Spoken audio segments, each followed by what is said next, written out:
Welcome to Cinemonika.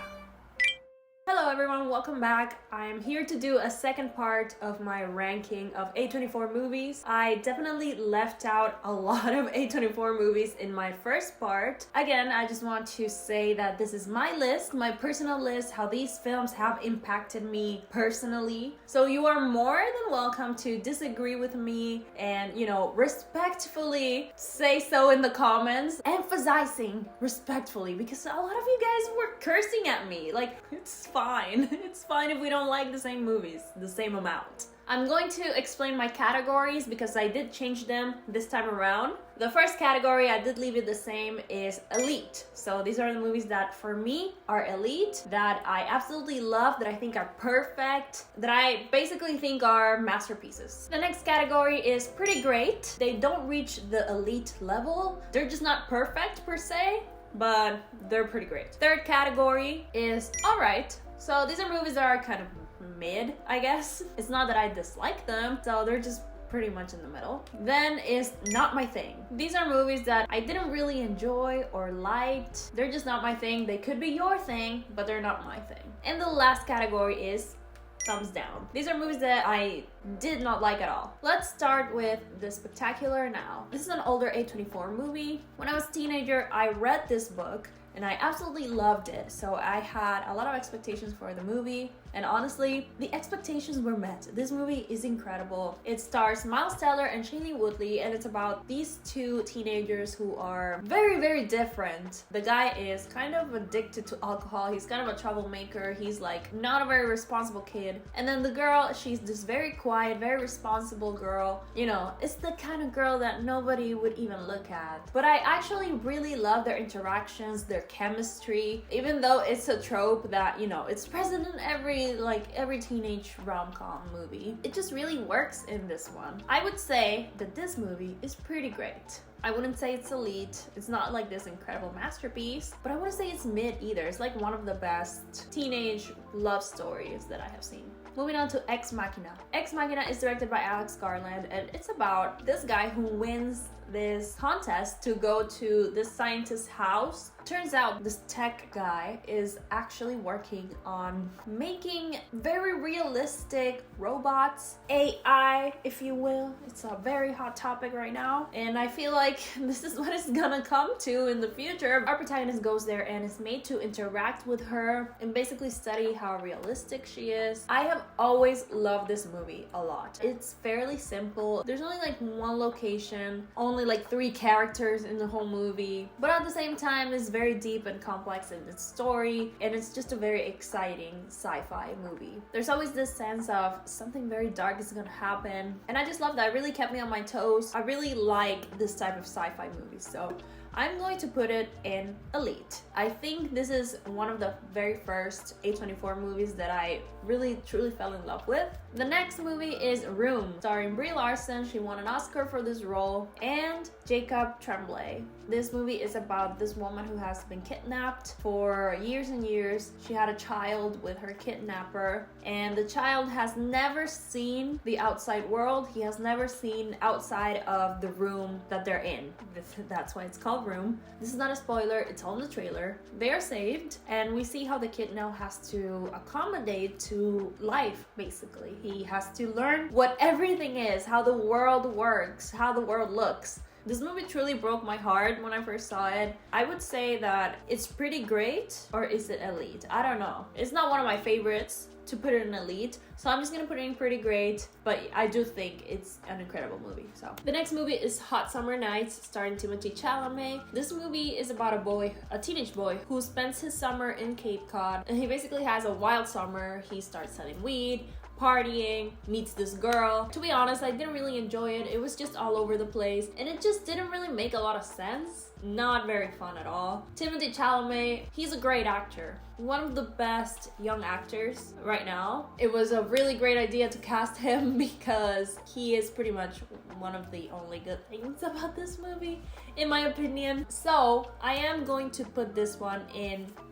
thumbs down. Just didn't really like it at all. Moving on to The Farewell, directed by Lulu Wang. This movie is about this young woman who goes to China with her entire family because her grandma is very sick and she's pretty much dying. But the grandma doesn't know. Everyone in the family knows, but nobody wants to tell the grandma so that she doesn't worry. I don't know if this is Awkwafina's first serious role. Her character was absolutely heartbreaking, especially because in this movie she's in her late 20s. She seems pretty lost with life. She doesn't really know what she wants to do, who she wants to be. I guess she doesn't really have a very positive outlook on life right now. And on top of that, her grandma is dying. This forces her to really see life for what it is. It's this small moment in time that we have. This movie is not only, like I said, very heartbreaking and sad, but it's actually really funny too. The whole family dynamic. I love movies about family. It was just very charming. I truly love this movie. I would say that The Farewell is elite.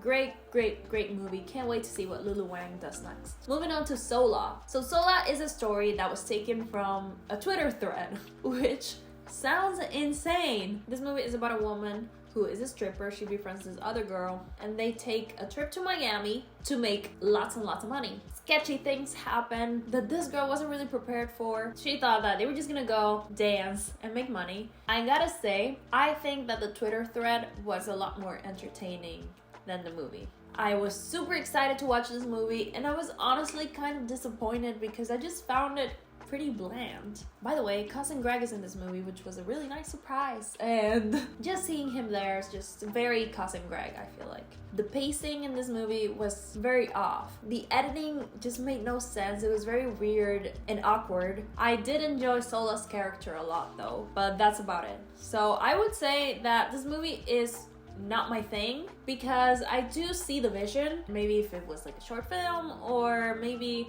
a better paced movie, better written too, it could have been really great, but it just wasn't my thing. I don't know. What do you guys think? Moving on to Come On, Come On, a movie that I've talked about a lot on my channel because, well, spoilers, I love it. The movie is about this guy, Joaquin Phoenix, who is a documentary filmmaker. He is taking care of his nephew while his sister is out of town dealing with some stuff. They just pretty much bond all week. It's super sweet. I found their relationship very heartwarming.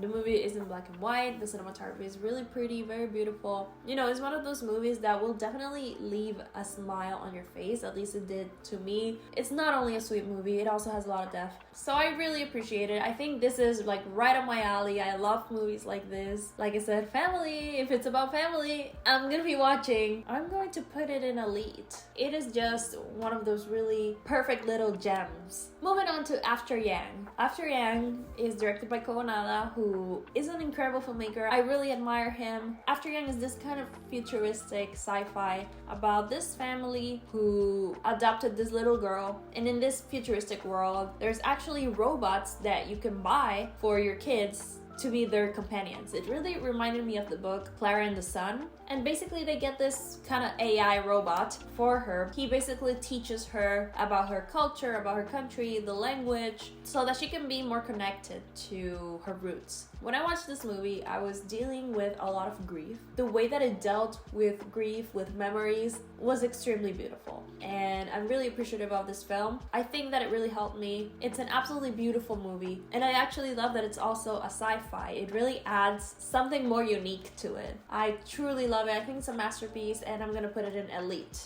Lots of movies in elite. I like A24 movies. Moving on to Marcel the Shell with Shoes On. I actually have a little Marcel here. Focus on him. Look at him. Thank you A24 for making the best merch. Marcel the Shell with Shoes On.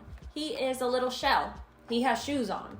He is just adorable. This movie is kind of like a mockumentary about this little shell who is alive, apparently. He is part of a shell colony, but somehow he and his grandma Connie got separated from the colony, or, you know, their family, and now they live alone in this big house. A documentary filmmaker stays in this house and discovers Marcel, and he starts making a documentary about him. These interviews with Marcel go viral on the internet, and Marcel becomes a celebrity. I don't think I had ever seen a movie like this before. It's not only super sweet, but it's also kind of existential.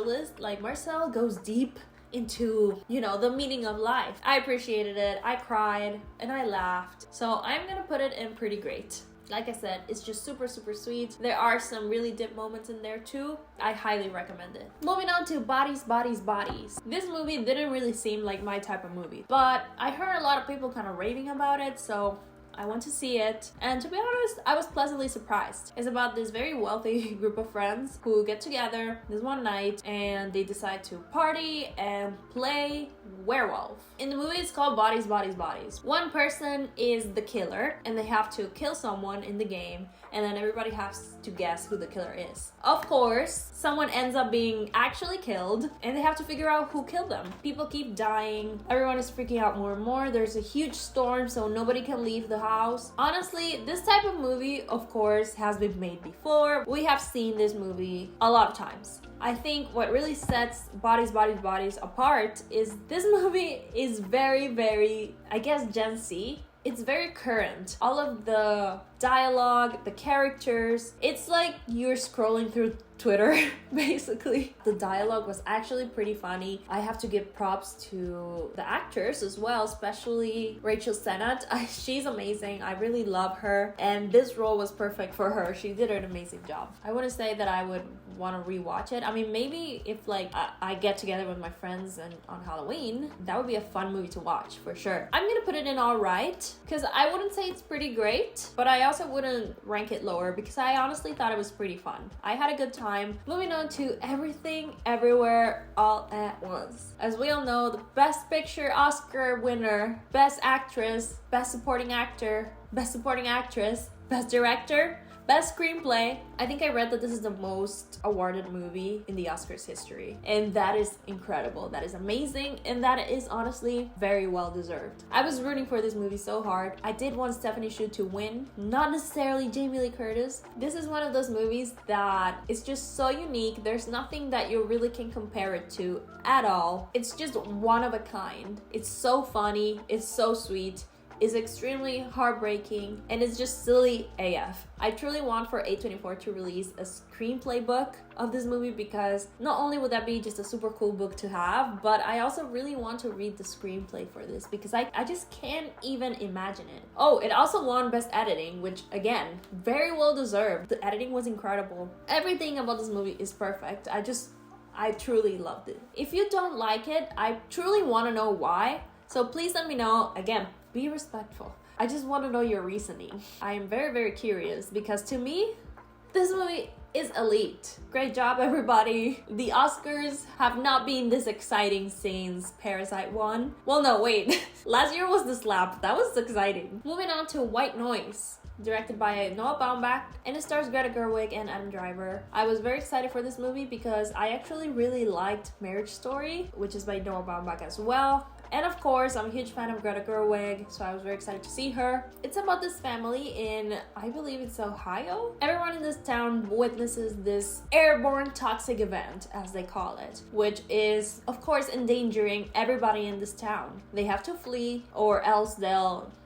die. This forces Adam Driver's character to look at death in the eye, something that he's really afraid of. This movie is absolutely silly. It's very strange. The movie itself, it's just a little bit all over the place, I feel. I couldn't really connect to it. I couldn't really connect to the characters either, and it just left me kind of disappointed. It was kind of entertaining, but a lot of the times I was just like, again, not very connected to the story or the characters. Not really my cup of tea. So I'm gonna put it in not my thing. I'm sure a lot of people probably enjoyed this, but honestly, I haven't really heard a lot of people talking about it, so I don't know if it even made noise. Get it? What nice. I did like the choreographed supermarket part, but that's literally like a minimal part of the movie.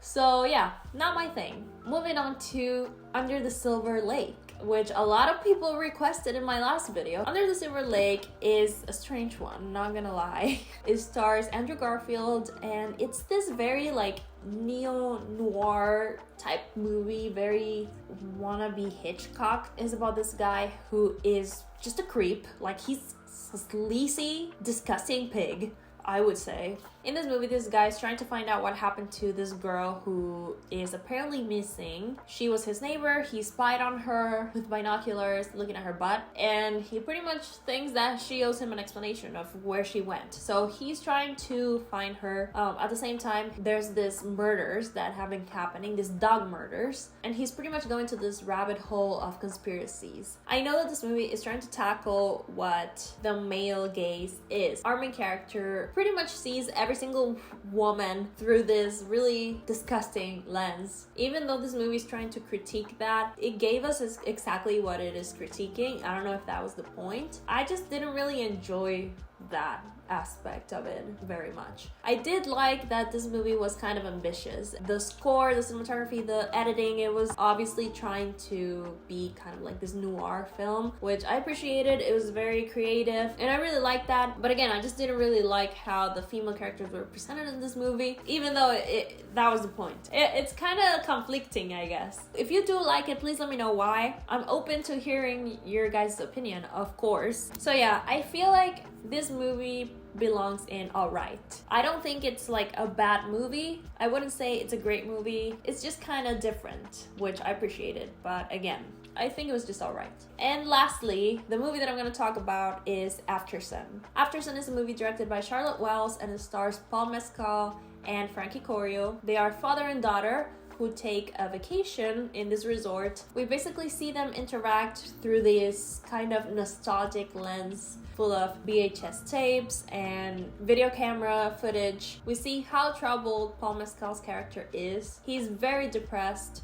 but he's trying to keep it together for his daughter and for this vacation. I think this movie was very, very raw, very real. It definitely hit me in the feels, especially because I could really see myself in Frankie's character. And God, I'm gonna cry again. This movie really made me bawl like a baby. I don't think I've seen a movie that has impacted me as much in the last few years. I truly feel identified with this movie and I think it definitely is my favorite movie of 2022 and it might be my favorite A24 movie. I don't know. So I'm gonna say that this movie is elite. It is a masterpiece for me. Definitely one of my favorite movies. I love it so much and it really touched me. So there you go. This is my final ranking of this batch of movies from A24. Let me know if you agree or disagree, or where would you put certain movies. Also tell me which one is your favorite A24 movie. And if I do make a third part, because again, I left out some movies, let me know which movies you want me to include. I think that I'm gonna make a third part once Beau is Afraid comes out and once Past Lives comes out. I really want to watch that. If you haven't seen the first part, make sure to watch it. And that's it. Thank you so much for watching, and I hope that you guys enjoyed this, and I'll see you guys in the next one. Bye.